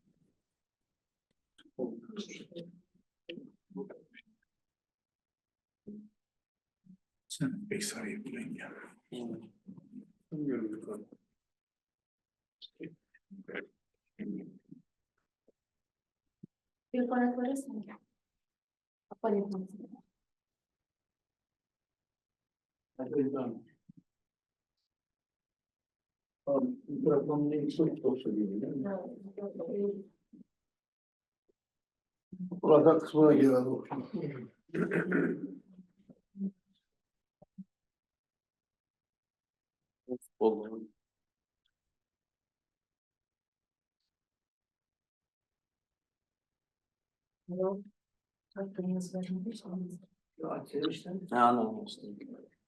Ovozim eshitilyaptimi? Ha, eshitildi endi. Damla xulosa qismini qayta o'qisangiz yaxshi bo'ladi. Bo'ldi, men oxirgi xulosa qismini o'qib beraman. Kamchiliklar bilan birga. Eshitilmay qoldi. Boshqatdan o'qiymi? Ha, kamchiliklar bilan xulosangizni aytsangiz yaxshi bo'lardi. Вот. В качестве замечаний можно отметить следующее. Смещение рассматриваемых периодов при освещении ценных трудов российских новояведов может быть рассмотрено в качестве фактологического недочета. При сопоставительном анализе европейских и российских исследований, посвященных творческому наследию Наваи, внимание диссертант акцентируется на проблеме перевода произведения поэта, что непосредственно может быть определено как отклонение от основной рассматриваемой проблемы. Одним из предметов сравнения автором выбираются результаты европейского новояведения, подробное освещение которых не выдвигается в качестве отдельной задачи исследования. В приведенном графике основных исследований европейских и русских ученых по Наваи в автореферате страница 33 приводится работа, начиная с 20 века, а в тексте диссертации приводятся имена авторов новояведов Европы, начиная с 17 века, что непонятно читателю. В тексте диссертационной работы обнаруживаются незначительные ошибки стилистического характера. Диссертационная работа Анны Хасановой и Ирины Бахтияровны «Российское новояведение 20-21 веков. Анализ и интерпретация» отвечает всем требованиям ВАК Республики Узбекистан, предъявляемым к докторским диссертациям. Она выполнена на высоком научном уровне, отличается неоспоримо научной новизной. Автор работы вполне заслуживает присуждения ей доктора философии по филологическим наукам по специальности 10006 «Сравнительное литературоведение, сопоставительное языкознание и переводоведение». Спасибо за внимание. Sizga rahmat. Batafsil mana mulohazalaringizni bildirdingiz. Endi ikkinchi rasmiy opponentni taqriziga munosabat bildirish uchun so'z dissertantga marhamat. Большое глубоко признательны за внимательное прочтение нашей работы и взыскание искреннего и ценного мнения профессора Мухибова Ульфат Учконовны.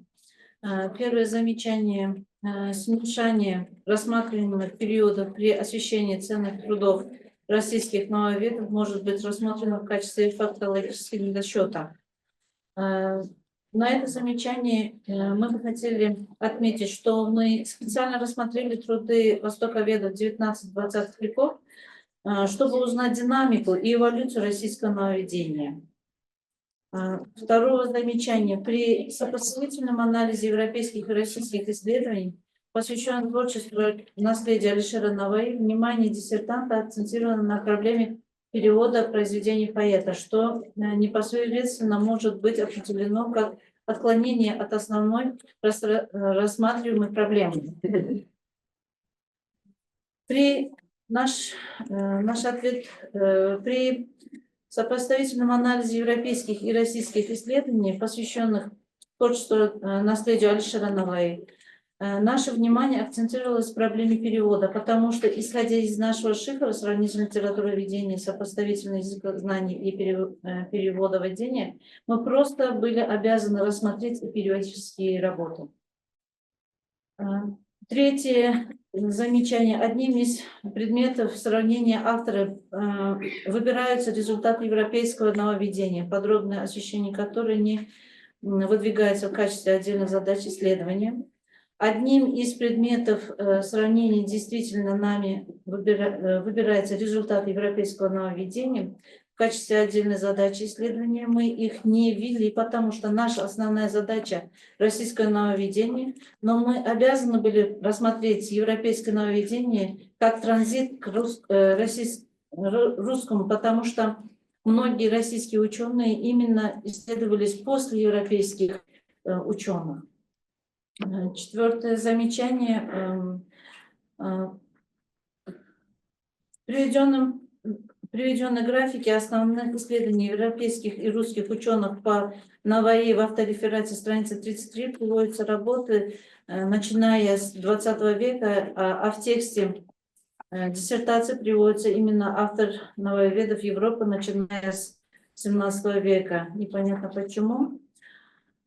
В приведенном графике основных исследований европейских и русских ученых в автореферате мы постарались показать самое основное, а в диссертации мы обязали себя рассмотреть всю динамику, исходя из объема. И начиная с 16 века мы дали опять-таки динамику и эволюцию нововведения, то есть мы хотели исследовать прогресс этого процесса. Что является пятым замечанием в тексте диссертационной работы в автореферате обнаружены незначительные ошибки орфографического и стилистического характера, то этого вопроса мы исправили эти ошибки. Rahmat. Mana dissertatsiyaning rasmiy muhokamalari tugadi. Yana kengash a'zolaridan fikr mulohaza bildiruvchi o'rtoqlar bormi? Marhamat. Rasmiy opponent sifatida kimlar fikr mulohazalarini bildiradi? Men Marhamat, professor Gayliyeva. rahmat. Mana hozir yaxshigina bir muhokama bo'ldi. Hasan va Irina Baxtiyorovaning 20-21 asr Rossiya navoiyshunosligi tahlil va talqin nomli dissertatsiyasi. Men o'zi avtoreferatimni ko'rib chiqaman, lekin mavzu juda bir dolzarb ekanligini ma'lum qiladi, chunki boya berilgan savollar va dissertantning bunga bergan javobi ham bu dolzarblikni kasb etadi. Bu ish o'zbek adabiyotshunosligi uchun juda bir aktual va yangilik sifatida kirib keldi desak xatolashmaymiz, chunki Navoiy, buyuk shoir Navoiyning ijodini nafaqat O'zbekistonda, jahon adabiyotida tanishsa ham bu katta ish hisoblanadi. Shu bois men o'zimni qisqaroq qilib ma'lum qilsam, ishni qo'llab-quvvatlayman. Albatta bu ishning shunday darajada yetishida uning ilmiy rahbari Gulnazar Xalliyevaning ham katta xizmatlari bor. Uni ham tabriklab qo'ysak bo'ladi. Shu bilan tadqiqotchi Anna Hasan va Irinaning bugungi muhokama qo'yilgan dissertatsiyasini qo'llab-quvvatlab, Oliy attestatsiya komissiyasi talablariga javob beradi deb hisoblayman va tegishli filologiya sohasi bo'yicha filosofiya doktor ilmi darajasini olishga munosib deb hisoblab, ilmiy kengash a'zolarini ham qo'llab-quvvatlashga chorlab qolaman. Rahmat. Rahmat. Yana kimda qanday fikr mulohazalar bor? Marhamat, professor Abdulaziz Abdullayevich.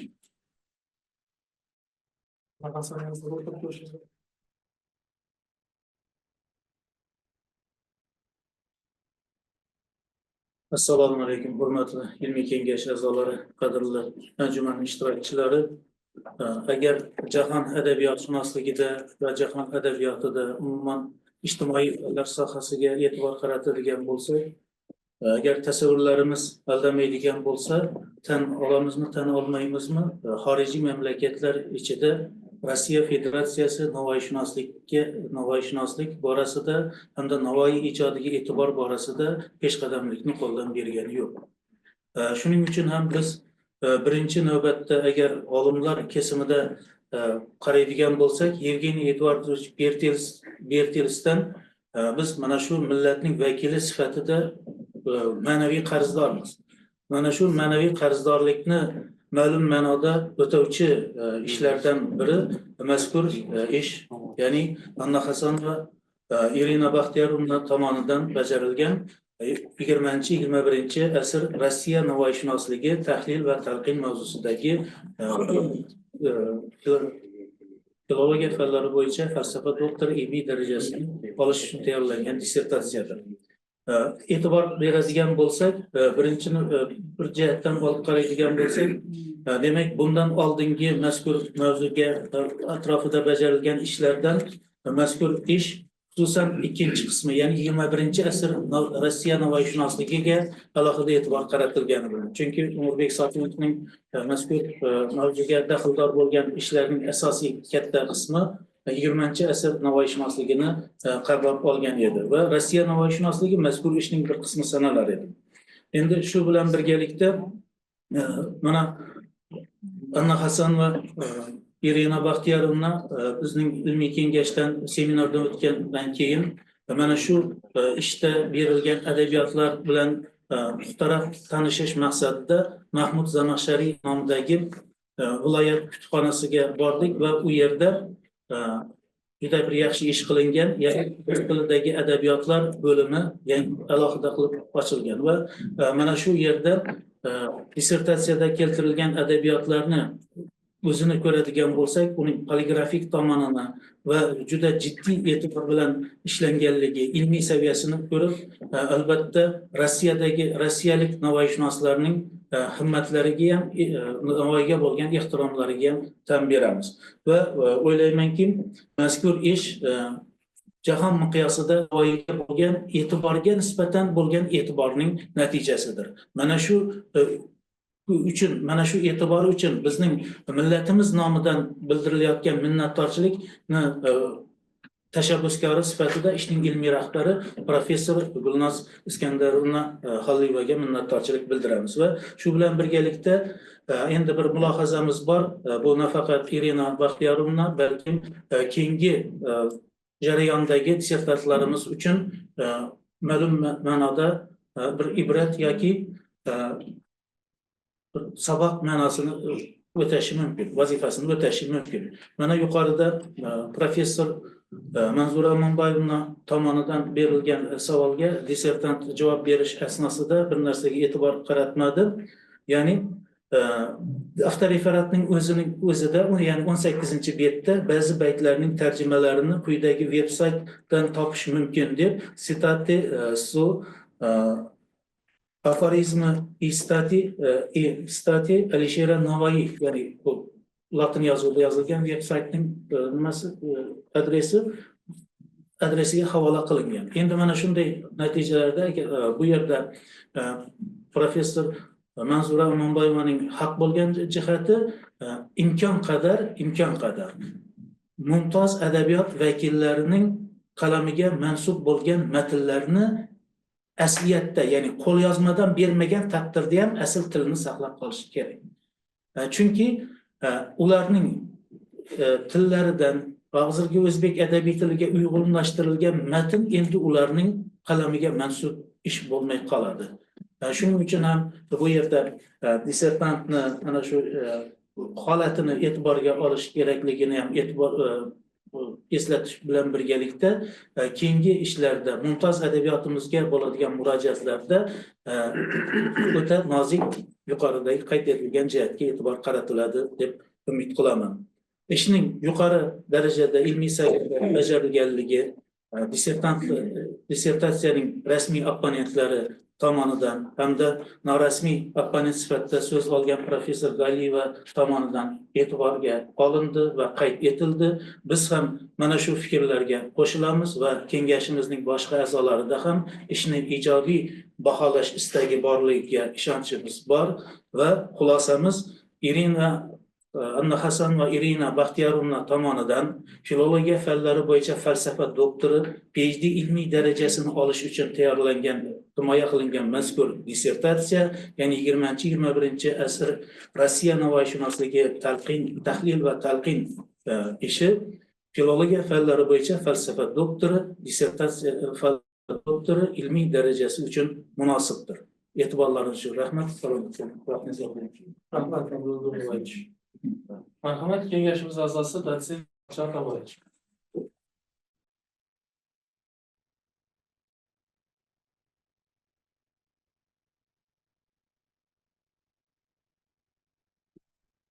Assalomu alaykum, hurmatli kengash a'zolari. Ben şurada rasmiy opponentlarimiz, norasmiy opponentlarimizni chiqishlarni inobatga olib ba'zi bir fikrlarimni aytib o'tmoqchiman.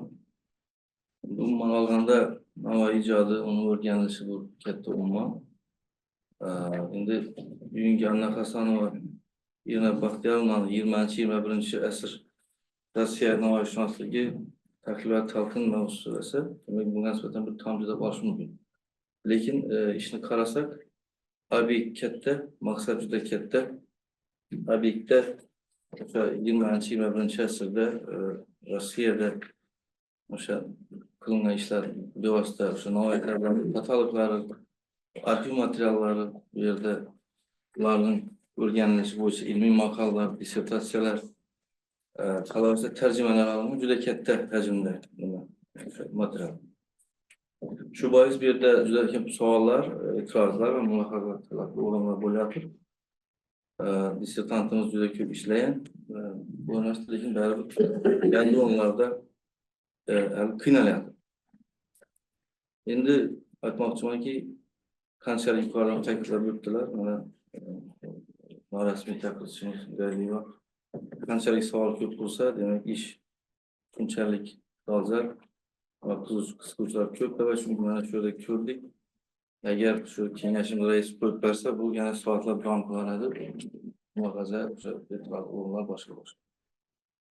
Men o'zimdan bevosita shunaqa e'tiroz o'rinlar bor, chunki hajmi katta bo'lgandan keyin o'sha nuqsonlar va kamchiliklar bor. Masalan, o'sha bevosita Yevropada o'rganish haqida aytib o'tadi, mana satmotdan e'tirozlar keladi. Lekin qaragan bo'lsak, mana Namangandan ustoz bo'libdilar, professor Sadiq tomon Musa Tadxajayevning ishlari bor. Navoiy asarlarini Yevropada o'rganish uchun o'g'ildan e'tirozlar ko'rilgan. Yoki misol uchun bevosita Navoiy asarlarining birinchi dastlabki tarjimalari, masalan, italyan tiliga Kristofer Romano tomonidan yoki uning nemis tiliga tarjima qilinishi 1983-yilda Yagan Vessel tomonidan yoki o'sha Navoiy asarlarini Yevropada, Germaniyada o'rganishi bo'yicha Alfred Kurellarning nimalari e'tiborga keltirildi. Chunki juda katta hajmda bo'lgandan keyin bunday bevosita nimalar kuzatiladi. Albatta o'ylayman, bular ishning ilmiy ahamiyatiga, ishning maqsad vazifalariga bir salbiy ta'sir qilmaydi. Men shularni inobatga olgan holda dissertantimizni qo'llab-quvvatlashni so'rayman va ishni mana shu talab qilinayotgan ixtisoslik bo'yicha loyiq deb topaman. Rahmat. Yana bir mulohaza bildiruvchilar bormi? Mana norasmiy opponentlar tomonidan ishni ilmiy saviyasi, qo'yilgan muammo haqida yaxshi fikr mulohazalar bildirildi. Haqiqatan ham dolzarb mavzuga bag'ishlangan. Mana keyingi yillarda adabiyotni targ'ib qilish borasida juda katta ishlar qilinyapti. Respublikamizda Prezidentimiz Shavkat Miromonovich tomonidan ijod maktablarini tashkil qilinishi fikrlarimizni isbotlaydi. Mana shu ijod maktablarini bir qirrasi sifatida o'zbek adabiyotini chet ellarda targ'ib qilish masalasi qo'yilgan edi. Bu fikrni aytishimizdan maqsad, demak, o'zbek adabiyotini yetakchi namoyandasi Alisher Navoiy ijodini Rossiyada o'rganilishi bag'ishlangan bu tadqiqot ishi nihoyatda dolzarb. Endi mana dissertant ham o'zini dissertatsiyasida 21 asr navoiyshunosligini, Rossiyadagi navoiyshunoslikni solishtirar ekan. 20-asrda Rossiya navoiyshunosligi juda katta yutuqlarga erishganligini qayd etadi va 21-asrda bu oqsaganligini ham bildirib o'tadi. Mana 25 yil, 21-asrning 25 yil deydigan bo'lsak, Rossiya navoiyshunosligida bu muammo bor ekanligini aytadi. Demak, bizni ham bu borada kamchiligimiz bor. O'sha targ'ibotda, xalqaro hamkorlik borasida qilinishi lozim bo'lgan ishlar albatta nafaqat bizni butun respublikamiz ilm ahlini bu borada qilishi lozim bo'lgan ishlar. Endi yuqorida ta'kidlaganimiz, ana yuqorida o'sha fikrlardan kelib chiqib aytishimiz mumkin. Dolzarb mavzuda va dissertant o'zini ilmiy salohiyatini namoyon qilishga harakat qilgan katta mulohazali o'rinlar ko'p. Mana berilgan savollardan ham ko'rishingiz mumkin va hali dissertant yana o'z ustida ishlab bu kamchiliklarni bartaraf qilishga harakat qiladi. Jumladan mana 1-bobning 3-paragrafda Yevropa olimlarini, rus olimlarini o'sha tadqiqotlari haqida, ularning qiyosiy tahlili haqida fikrlarini bildiradi. Navoiyshunoslik borasida bu o'sha juda maromiga yetmay qolgan, buni alohida e'tiborga olib qo'yish kerak bo'ladi. 2-bobning 2-paragrafida Ivanov va Malexovalarni navoiy asarlari tarjimalari haqida to'xtaladi va bu yerda o'sha asosiy qo'yilgan ilmiy muammodan chetlashib ketgan o'rinlar. Paragrafning nomi ham Ivanov va Malexovalarning tarjima asarlari. Bu bevosita o'sha qo'yilgan ilmiy muammodan chetlashib ketilgan o'rinlar bor. Mana yuqorida Gulmirza Alamberganich ham e'tibor qaratdilar. Xorazm navoiyshunosligiga urg'u berib ketiladi. Bu ham o'sha qo'yilgan asosiy muammodan chetga chiqishlar bor. Bunga o'xshagan o'rinlarni dissertant e'tiborga olib qo'yadi va biz demak ishni qo'llab-quvvatlaymiz. O'sha buyuk bobojonimiz Alisher Navoiy ijodi Rossiyada bo'lgan ishi borasida tadqiqot sifatida qo'llab-quvvatlaymiz va kengash a'zolarini bunga chaqirib qolamiz. Yana boshqa fikr mulohazalar bormi? Bo'lmasa, demak, albatta hozir aytilgan mulohazali o'rinlar va mana savol-javoblarda bir qancha fikr mulohazalar bildirildi. Mana bu yerda juda ko'p yosh tadqiqotchilarni ko'ryapmiz. Bunga jiddiy e'tibor qaratadilar albatta. Bugungi o'sha himoyadan xulosa chiqaradi. Bo'lmasa, norasmiy opponentlarni fikr mulohazalariga munosabat bildirish uchun so'z dissertantga beriladi. Yana bir narsani eslatib o'tmoqchiman. Kengashimiz a'zosi Sanbek Chimboyevich ham qo'shildilar. Yarim soatlar bo'ldi. U ham eshitib munosabat bildirib o'tiribdi. Marhamat. Hop, Inina Baxtiyorovna.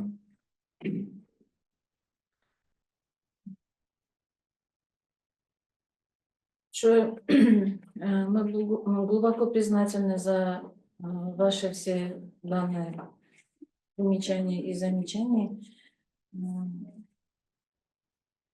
Мы сделаем все возможное в следующих своих работах и постараемся применить все предложения и учитывать их в наших следующих монографических исследованиях.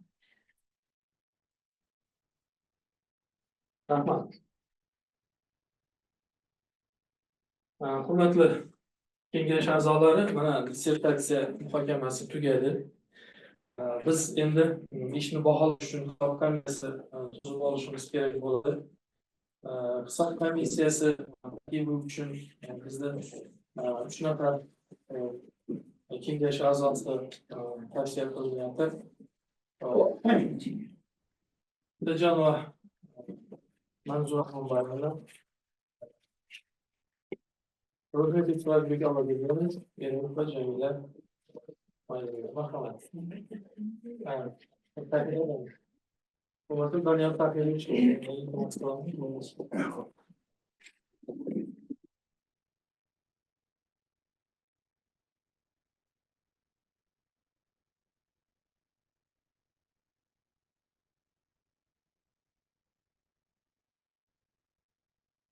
taklif qilingan mehmonlardan demak xonani tark etib turishlarini so'raymiz. Demak, biz ovoz berib olishimiz kerak.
Biz 9 çarptan verdim.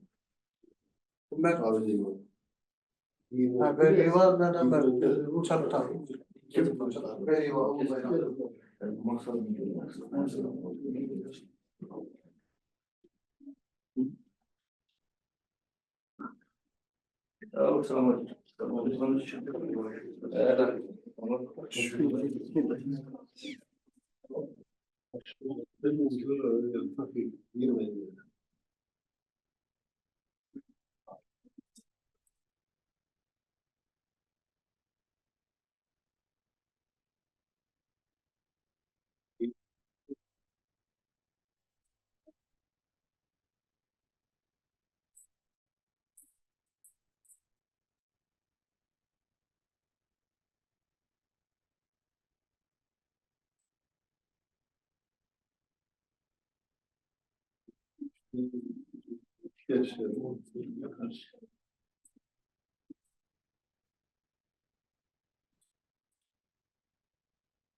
Instagram'dan girsin.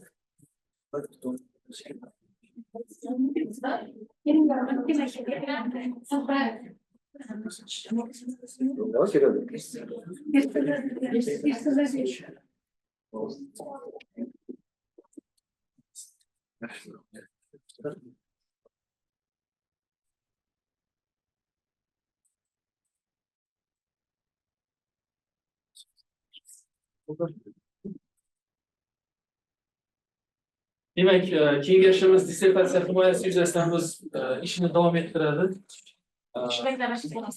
Demak, so'zni hisob komissiyasi raisiga beramiz. Marhamat. Rahmat. Assalomu alaykum, hurmatli rais, hurmatli kengash a'zolari. 2025-yil 6 mart sanasidagi saylangan ushbu hisob komissiyasida Yo'ldoshev Doniyor, Ro'zmetov Sirojbek, Otajonova Manzuralar komissiya tarkibi sifatida belgilangan. Komissiya Anna Hasanova Irina Baxtiyorovnaning filologiya fanlari bo'yicha falsafa doktori PhD ilmiy darajasini olishga qo'yilgan dissertatsiya yuzasidan yashirin berilgan ovozni sanash uchun saylangan. Ilmiy kengash tarkibi 18 ta kishidan iborat etib tasdiqlangan. Ilmiy kengash tarkibida hal qiluvchi ovoz berish huquqi bilan qo'shimcha ravishda kishi kiritilgan. Majlisda ilmiy kengash a'zolaridan barchasi qatnashib ko'rib chiqilayotgan dissertatsiya ixtisosligi bo'yicha 6 nafar fan doktori ishtirok etgan. Jami 18 ta byulleten tarqatilgan. Tarqatilmay qolgan byulletenlar yo'q. Tuchada 18 ta byulleten borligi aniqlandi. Ovoz berish natijalari: Anna Hasanova Irina Baxtiyorovna filologiya fanlari bo'yicha falsafa doktori PhD ilmiy darajasini berish bo'yicha quyidagicha ovoz berildi. Tarafdorlar 16 ta, qarshilar 2 ta, yaroqsiz deb topilgan byulletenlar yo'q. Jami yoqlab ovoz bergan foiz hisobida 89% ovoz yoqlab ovoz berilgan. Demak, qarshilar 11%. Rahmat. Rahmat. Mana hisob komissiyasi majlisining bayonnomalarini o'sha komissiya raisi bayonnoma bilan tanishtirdi. Demak, bayonnomada ko'rsatilgan, hozir mana rais aytgan o'sha qarorni tasdiqlab berishingizni so'raymiz. Marhamat. Rozilar? Qarshi betaraflar yo'qmi? Bo'lmasa rahmat. Demak, dissertantni va uning rahbarini tabriklaymiz. Endi hurmatli kengash a'zolari, dissertatsiyaning tasnifiy belgilari, demak, ilmiy kengash xulosasi sizning e'tiboringizga havola qilingan edi. Telegram guruhida bu oldindan e'tiboringizga havola qilingan. Demak, ilmiy kengash xulosasi bo'yicha, tavsiyalar bo'yicha fikr mulohazalar bormi? Rahmat. Demak, asos sifatida qabul qilinsin degan o'rtoqlar qo'l ko'tarib ovoz berishadi. Rahmat. Qarshi betaraflar yo'q.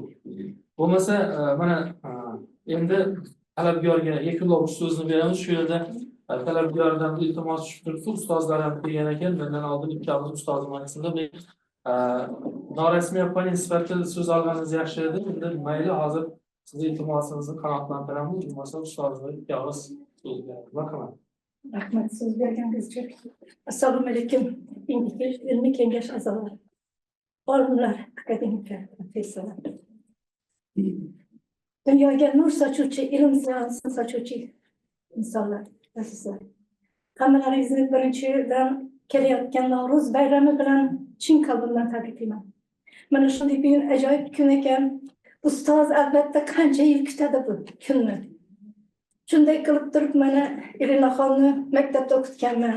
Keyinchalik ham ilmiy ishlarga sababchi bo'lib turib, haqiqatdan shu ishni qanchalik orzumni amalga oshirib qilyapti. Men baxtliman. Rahmat hammalaringizga. O'zbekimni qanday ekanligini, mumtoz lirikasini qanday ekanligini butun dunyoga tanıtyapti. Rahmat. Rossiyadagilarga ham rahmat. Buni tan olgan bütün dunyoga ham rahmat. Hal qiladigan ishlarimiz qizim Xudo xolasa kamchiliklarni bu yoqda to'ldirib yana davom qildiradi degan umiddaman. Rahmat xalq baxtiga. Hamma vaqt sog' bo'linglar, salomat bo'linglar. Navoiy bobomni uzr Shu darajada ko'proq o'qiganmiz. Bu to'g'ri kelganda nima qildi? O'zbek degan Navoiyni o'qib deb aytgan gaplarini eshitganmiz bir paytlarimda. Navoiy bobomni rahmat shu darajada mana Ada Aleksandrovna Boris Natsenko degan insonlar milliy universitetda o'qitib bizani. Hattoki o'shalar ham o'qiganda Navoiy bobomni qo'limdan olib turib, haqiqatda ular bilan ham she'rlarni muhokama qilgandik.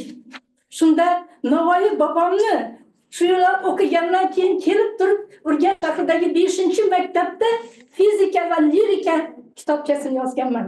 Bularga o'sha paytimda Navoiyning she'rlarini o'qib berib, hattoki Navoiy bobomni o'zi Samarqandga kelib, astronomiyadan kemalarda yurib, astronomiyaga doir ham katta bilimlari bo'lgan, fizikaga doir ham bilimlari bo'lgan ularni.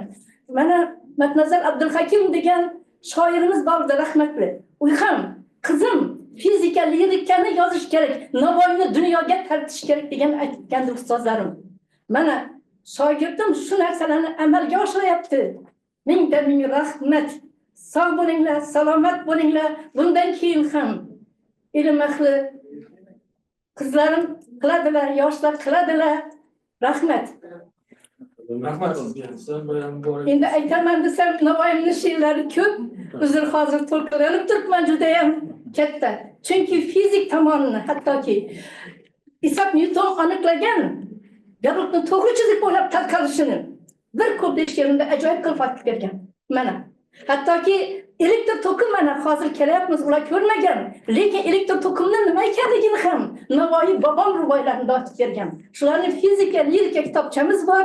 Qiz istaylar, oladilar. Yana demoqchimanki, qizim bundan keyin ham ishlarni davom qildiradi, ko'p ishlarni dunyoga tanitadi. Rahmat, uzr. Salomat bo'linglar. Rahmat. Rahmat. Setan, sizga.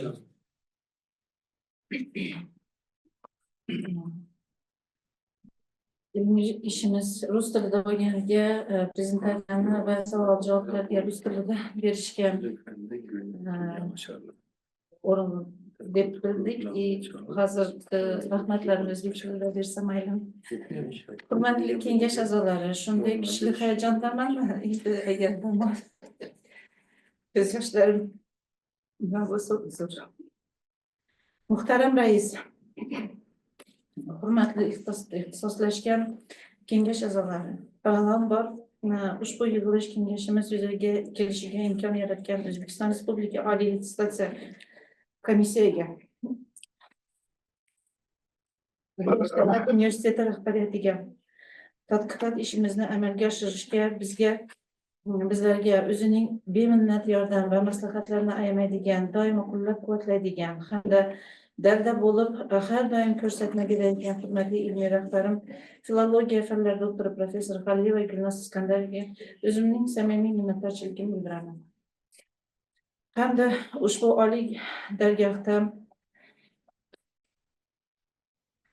hurmatli ustozimiz, filologiya fanlari nomzodi professor Ataboy Jumaniyazovga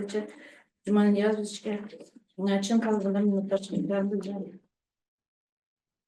Kengashimning unumli ish jarayonida meni har tomonlama qo'llab-quvvatlagan, ixtisoslashgan kengash rais, filologiya fanlari doktori rais Gaipov Dilshodbek Kamalboyevichga hamda ilmiy kotib, filologiya fanlari doktori professor Atajonov Sarvar Samandarovichga dissertatsiya doir hujjatlarini shakillantirishda hamda himoyaga bo'lgan bosqichlari va bugungi himoyaga bo'lgan butun jarayonni qo'llab-quvvatlagan, amal yordam ko'rsatganlari uchun o'zimdan minnatdorchilikni izhor qilmoqchiman. Ishimizni yuzaga kelishiga o'zining maslahatlarini ayamagan ilmiy kengashning ilmiy seminarlarini barcha a'zolariga yana rahmat aytaman.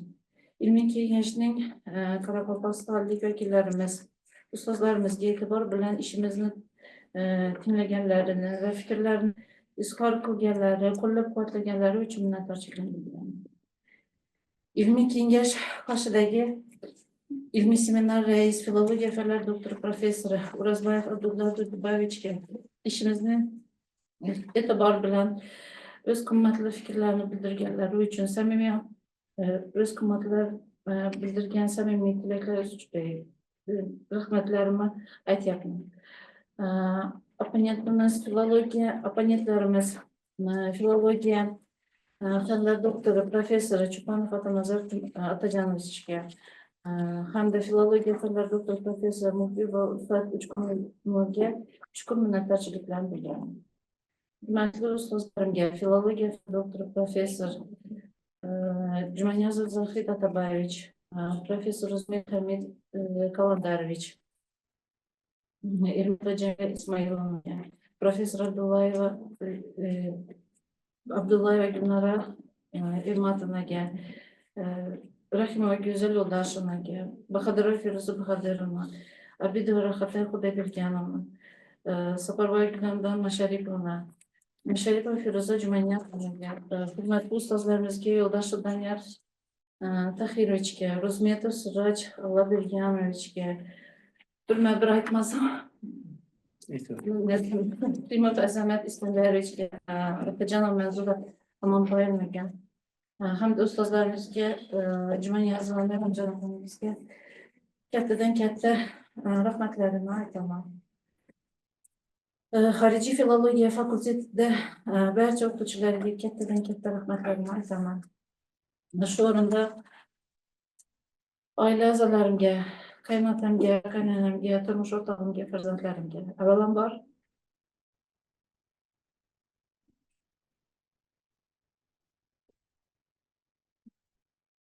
onajonlarga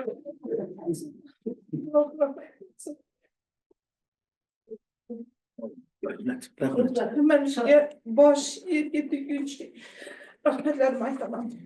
Ishlaringizga muvaffaqiyat.